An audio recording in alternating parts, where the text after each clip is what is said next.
పొదుపు మంత్రం అని ప్రధాని కాన్వాయ్ దక్కించుకున్నారు, ముఖ్యమంత్రి కాన్వాయ్ దక్కించుకున్నారు, మినిస్టర్ రిక్షాలో వచ్చారు, ఇంకో మినిస్టర్ బస్సు ఎక్కారు, జడ్జి సైకిల్ దొక్కారు, ఇంకోరు మోకాళ్ళ మీద వాకారు, ఇంకోరు చేతుల మీద దొక్కారు.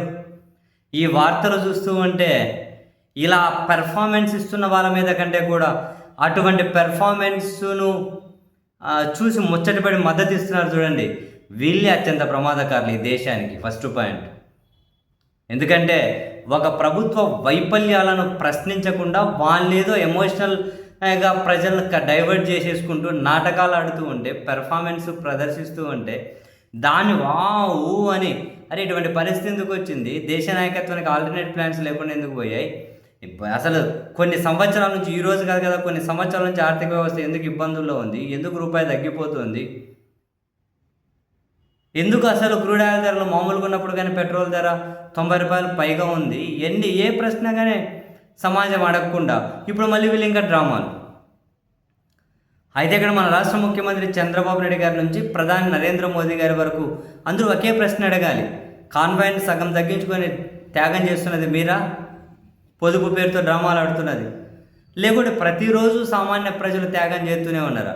వాళ్ళు సంపాదించే దాంట్లో ప్రత్యక్ష పనులు, పరోక్ష పనులు అని చెప్పి నువ్వు సంవత్సరానికి 20 లక్షలు సంపాదించేవాడుగానే నెలకు ఆడ అడుక్కోవాల్సిన పరిస్థితే. లాస్ట్కి మళ్ళీ వాళ్ళ దగ్గర ఏదైనా సేబదులు తీసుకోవాల్సిందే. ఎందుకు కూర్చుంటే పన్నులు, వేస్తే పన్ను, ప్రత్యక్ష పన్ను, పరోక్ష పన్ను, టోల్ ఫీజు, ఆ గ్యాటు, విద్య, వైద్యం, స్కూల్ ఫీజులు, ఏం మిగిలి ఉంటుంది? జనరల్గా ఏం మిగిలి ఉంటుంది? మళ్ళీ ఉల్టా మళ్ళీ త్యాగాలు ఇంకేమైనా చేసినా కనుక మళ్ళీ వాళ్ళ దగ్గర నుంచి చేయడం మొదలు పెట్టాలి. మళ్ళీ పెట్రోల్ డీజిల్ ధరలు పెంచేసి మళ్ళీ వాళ్ళ దగ్గర నుంచే త్యాగం చేయడం మొదలెట్టాలి. ఈ దేశంలో సంపన్నులు అయితే పెరిగిపోతూ ఉంటారు.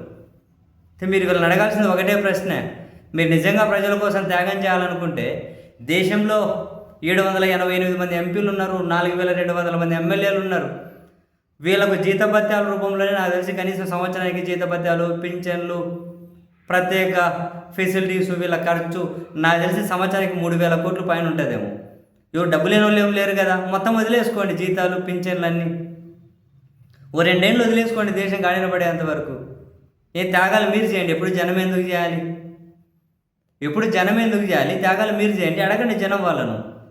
మీ జీతాలు తీసుకోకండి, పెన్షన్లు వద్దు, మీ సదుపాయాలు వద్దు, ఎవ్రీథింగ్ మీ సొంత డబ్బులు పెట్టుకొని తిరగండి.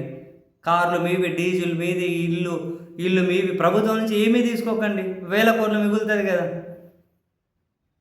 కదా, చేయండి. త్యాగం అక్కడి నుంచి మొదలెట్టండి.